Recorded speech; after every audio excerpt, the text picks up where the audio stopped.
Днес ви представяме това E53 AMG от 2022 година. AMG, три букви, които сами по себе си нямат много смисъл, но като се съберат, се получават такива шедьоври на автомобилната индустрия. Както се вижда, това е фейслифт модела, защото е 2022. С фейслифта имате емблема тук и за някои хора е странно, че имате две емблеми, но в тази емблема са сложени абсолютно всички сензори и лепи над нея и камерата. Също получавате и по-агресивна предница, може да се види, че свечетка и ето тук. И естествено, понеже е 53 AMG, имате и AMG баджа. Под капака получавате праволинейен 6-цилиндров двигател с не само турбина, ами електрически суперчаржер, което означава, че той прави 430 коня и 520 Нм въртящ момент. Заедно с 4MATIC Plus системата, тази кола прави от 0 до 100 за между 4,2 и 4,5 секунди, зависи от условията. 4MATIC Plus системата. Това е много интересно, защото плюса означава, че не само 4 по 4, ами може да прати 100% от мощността на задните гуми, което означава, че може да се плъзгат. Както виждате тук, за да не се вижда двигателя, е сложено красиво покритие с AMG логото, Mercedes логото и всичко е направено подредено хубаво. Капака е голям, но има хидравлика от двете страни, което означава, че той съвсем лесно се дига, сваля. Като се преместим леко отстрани, виждаме тези 19-инчови джанти, които на тях се пише AMG и всичко, но освен за красота, те имат и целта да са по-аеродинамични, така че да спестяват гориво. Тук на страничните огледала, които са по-интелигентни отколкото си мислите, има сензори, които засичат дали има опасност за тях, отдолу има камера и тук също продължават и мигачите. Като продължим, както виждате, колата не е къса, но не е много дълга, за сравнение имаме хикспекса там. Качването е много комфортно въздушно качване. Не си мислете, че се движи както лодка, нали, как се казва. Комфортно е и понеже нали AMG, когато искате да е спортно, сваля се, става по-твърдо и бисти. Тук са задницата. Може да се види, че има много голяма промяна. А с AMG пакета идва това малко спойлерче, естествено баджовете AMG E53, 4-те изхода за ауспусите,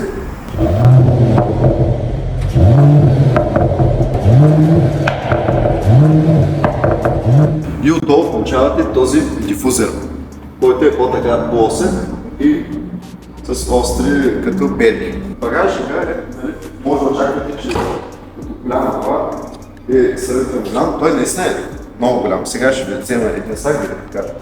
Виждате този сак, той просто може да изчезне и наистина мога да забравя за неговото съществуване, ако го набутам във ъгъла.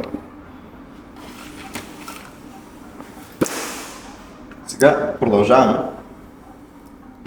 с задните седалки. Любимо мое нещо в Mercedes е начинът, по който се чуват вратите им. Ето. Има така сила, тон и като я отворим, може да видим колко много шумоизолация в самата кола. Вратата е доста дебела и което като я карате, наистина ще разберете, че не се чува излишните звуци. Отзад като се населим, сядам в тези прекрасни кожени седалки. Над нас има панорамен покрив, както и за шофьора, който е по-голям. Като е по-тъмно, се вижда невероятното амбиентно осветление, което е типично за Mercedes, е навсякъде. И може да се видят и килимчетата с логото на AMG. Две като шкафчета, когато искате да си облегнете ръката, естествено има облегалка, която е направена така, че нали, да не си слагаш ръката на държачите за чаши, ами ти са скрити, хоп, хоп и зазад. Пък когато ви трябва място, нали, ето тук имате допълнително място, което е с памук. Ако ви се налага, да носите нещо много дълго, примерно като ски или дъски. Ето от тук, хоп, има директен достъп с багажник. Вътре сядаме в тези прекрасни кожени седалки, които са ни обгърнали, за да може на завоите да не се размятаме наляво-надясно и да сме концентрирани максимално върху пътя. Седалките имат 5 зони, от които могат да се контролират и може да ги запазим на 3 различни режима, което означава аз влизам, цъкам си моя режим. Приятелката ми влиза, цъка с нейния, майка ми, баща ми, има общо 3 режима. Също те са с отопление и обдухване. Както има и кинетично местене, то е нещо като масажна функция на Mercedes. Ето тук на облегалката, която е типичната за Mercedes, те не са я променяли от много години. Нали, отваря се от двете страни, не е много дълбока, но имате достатъчно място и вътре естествено има 2 Type-C контактчета. Преместваме се тук, откъдето се контролира екрана. Това е едно от многото места, от които може да се контролира екрана, но после ще стигне до него. Стигаме тук, където много хубаво е направено. Лично на мен интериорите на Mercedes са ми любими, защото те се стремят да има всичко, но да е направено така, че да е максимално минималистично. Това е точен пример за това. Ето, хоп, отваряме. Тук са държачите за чаши и ето го и безжичното зарядно. Защо са ги скрили така? Ами аз лично не нося чаша всеки път като пътувам и те да ми стоят държачите не е много привлекателно. Нали? И от Mercedes са засетили за това. А сега ще пуснем и амбиентното осветление. Хоп, и цялата кола светла.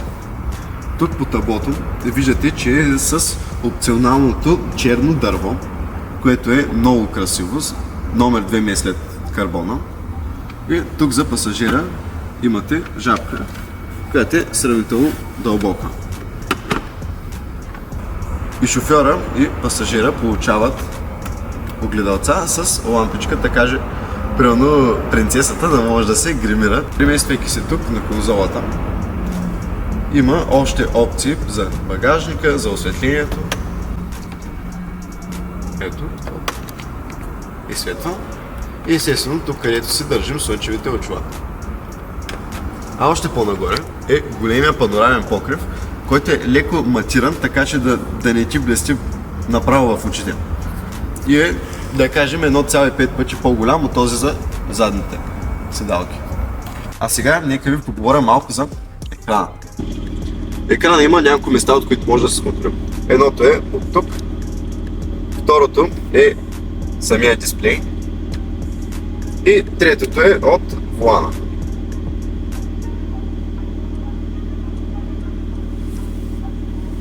Така, а сега малко да се потопим в самия екран. Имаме, нали, телефон, навигация. Ето виждате. Хоп. Тук всичките радиа. И може да видите колко бързо отговаря екрана, нали, на моят допер. Ето. И сега е от тук.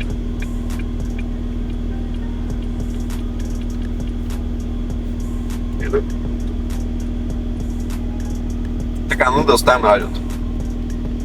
Медията е абсолютно също. Комфорт. Ето тук е интересно нещо. За това, за което ви говорих, кинетики на седалките. Това е техния стил на масажа. Ето. В момента прави движението. Естествено, вие няма как да го усетите. И от тук може да си изберете колко време да продължава, как да се мести. Чакайте да го спра, че освен това, тук е и за отоплението на седалките. Примерно аз, ако искам да ми отоплява само горната част, някой може да иска пък само долната част. Това е хубавото, че е изцяло индивидуално. Приветстваме се на амбиентното осветление, което е марка на Mercedes, че те имат невероятно амбиентно осветление. От тук се контролираме, нали, светлината колко да е ярка. А от тук са абсолютно всички цветове, които може да си представите. Ето, ще променим малко цветовете. Цак. Цял ден мога да си играя с това. Сега учеме на AMG Performance. Тук от AMG представят графика, нали, за газ, спирачка, колко процента давате. Ето тук има G-Force. Тук може да така ви го представят по друг начин, нали, вместо да е тук като мишена, ето тук.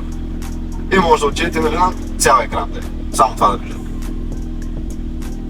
Има за двигателя, което показва колко въртящ момент се използва в момента, и на Dynamic Select избираме как точно ние искаме да си караме колата, нали. Правим се максимално да е по наш вкус. Ето, абсолютно всичко, за което може да се сетите, се избира от тук. Ето, аз първо искам комфорт сега. Не имам Sport Plus. Защото тук, ако минавам през дупките на Sport Plus, изобщо няма ми е кеф. Въпреки че то почти не се усеща. Така. Тук всички приложения, то 101 приложение, няма как да ви покажа, магазина, така. Настройките. Тук има още 101 настройки, с които да се персонализирате колата. Parktronic, Lane Assist, дали си държите ръцете на волана, да внимавате за коли, за вдигане на колата, ако е нужно, нали. Асистенции, камера за при паркирането, колко да е шумно, когато ви пилка. Асистента за знаците. И хубавото е, че може да ги изключите, защото много хора примерно се дразнят. Има знак през 20 метра и то пил. Не е толкова спирано вечето. Може да го изключиш да си намали звука. Ето, асистента за спирачките. Сега отиваме на самото превозно средство. Лимит на зимните гуми. Естествено, той има сензори в самите гуми. Автоматично настройване на седалките. Тук се настройвате колко сте високи. И то определя как ще ви е най-комфортно да се настанете. Тук е много интересно. Дисплея. Може да си изберете различни начини, по които, нали, да изглежда дисплея за шофьора. Ето, примерно. Има и класическото.